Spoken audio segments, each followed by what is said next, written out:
Programme میں ایک مرتبہ پھر آپ کو خوش آمدید کہتا ہوں۔ ناظرین کرام، میں نے علماء کرام کی صحبت میں رہ کر ان سے بہت کچھ سیکھا ہے اور اب تلک سیکھ رہا ہوں۔ نہ میں کبھی مکمل ہو سکتا ہوں، نہ میں مکمل ہوں، اور یقیناً کبھی مکمل نہیں ہوگا۔ انسان کامل تو بس ایک ہی ہے، ہمارے اور آپ کے آقا ختم مرتبہ حضرت محمد مصطفیٰ صلی اللہ علیہ وآلہ وسلم۔ میری تمام علماء کرام سے ایک عجیب نیاز مندی ہے، محبت اور پیار کا ایک ایسا رشتہ ہے جس کو آپ کوئی نام نہیں دے سکتے۔ جو شفقت علماء کرام کی میری طرف ہے اور جس طرح میں ان سے سیکھنے کی کوشش کرتا ہوں اور وہ جس پیار سے مجھے سکھاتے ہیں، میری رہنمائی فرماتے ہیں، یہ میرے لیے ایک بہت بڑے اعزاز کی بھی بات ہے۔ اور یقیناً شاید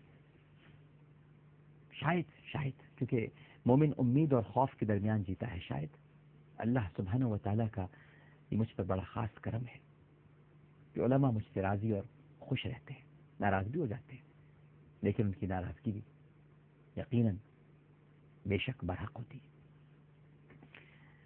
میرے ایک بہت ہی کرم فرما ہے اور بڑے پیارے بزرگ ہیں، مولانا مفتی تقی عثمانی صاحب، آپ سب ان کے نام سے واقف ہیں۔ وہ فرمانے لگے ایک مرتبہ کہ عامر میاں، میں جنوبی افریقہ میں کیپ ٹاؤن کے علاقے میں ریل گاڑی پر سفر کر رہا تھا۔ راستے میں ایک جگہ پہاڑی علاقہ آیا اور گاڑی رک گئی۔ ہم نماز کے لیے نیچے اترے۔ وہاں میں نے دیکھا کہ ایک بہت خوبصورت پودا لگا ہوا ہے، اس کے پتے بہت خوبصورت تھے اور وہ پودا بہت حسین اور جمیل معلوم ہو رہا تھا۔ بے اختیار دل چاہا کہ اس کے پتوں کو توڑ لیں یا اس پودے کی طرف ہاتھ بڑھا لیں، تو میں نے جیسے اس پتے کو توڑنے کے لیے ہاتھ بڑھایا تو جو میرے ساتھ سفر میں موجود تھے، جو میرے گائیڈ تھے، جو میرے رہنما تھے، انہوں نے زور سے چیخ ماری اور کہنے لگے، حضرت اس کو ہاتھ مت لگائیے گا، یہ کیا غضب کرنے جا رہے ہیں آپ؟ بالکل حضرت اس کو مت چھوئیے گا۔ میں نے پوچھا بھائی ایسی کیا بات؟ میں ڈر بھی گیا۔ اس کے بعد میں نے اپنے ہاتھ پیچھے کیا اور میں نے ان سے پوچھا کہ بھائی ایسی کیا خاص بات ہو گئی کہ آپ فرما رہے ہیں کہ میں اس پتے کو نہ توڑوں یا اس پودے کی طرف آنکھ بھی نہ اٹھا کر دیکھوں؟ یعنی غالباً مقصد یہ تھا کہ اس کو نہ توڑوں۔ انہوں نے بتایا کہ حضرت یہ بہت زہریلی جھاڑی ہے، اس کے پتے دیکھنے میں تو بہت خوشنما ہیں، لیکن یہ اتنا زہریلا ہے کہ اس کے چھونے سے انسان کے جسم میں زہر چڑھ جاتا ہے۔ جس طرح بچھو کے ڈسنے سے زہر کی لہریں اور ٹیسیں اٹھتی ہیں، درد کی جو ٹیسیں ہوتی ہیں اور زہر کی جو لہریں اٹھتی ہیں، اسی طرح اس کے چھونے سے بھی وہ ٹیسیں اٹھتی ہیں، وہ لہریں اٹھتی ہیں۔ میں نے کہا کہ اللہ سبحانہ و تعالیٰ کا بہت بڑا شکر ہے کہ میں نے اس پودے کو ہاتھ نہیں لگایا اور پہلے سے معلوم ہو گیا۔ یعنی یہ تو بڑی خطرناک چیز ہے، دیکھنے میں تو بڑی خوبصورت لگتی ہے لیکن ہے کتنی خطرناک، یعنی جان لیوا ہے، مہلک ہے۔ پھر میں نے ان سے کہا کہ یہ معاملہ تو بڑا خطرناک ہے، یہ تو آپ نے مجھے بتا دیا کہ جس کی وجہ سے میں بچ گیا، لیکن اگر کوئی انجان آدمی اس کو ہاتھ لگا لے تو بڑی تکلیف اور مصیبت میں مبتلا ہو جائے۔ مفتی تقی عثمانی صاحب کہتے ہیں عامر میاں، اس پر انہوں نے مجھے ایک اور بڑی عجیب سی بات بتائی۔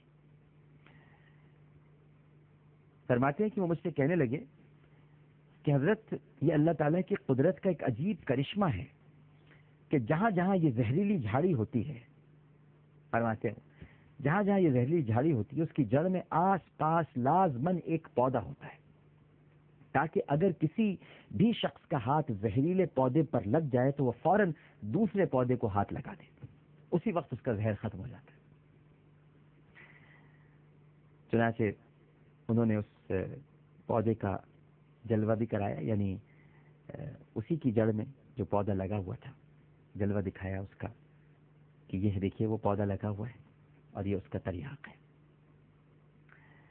یعنی سمجھانے کا مطلب یہ ہے ناظرین کرام کہ اگر کہیں گناہ ہے تو پھر توبہ بھی ہے۔ ہر گناہ کی جڑ میں توبہ کا ایک پودا لگا ہوا ہے۔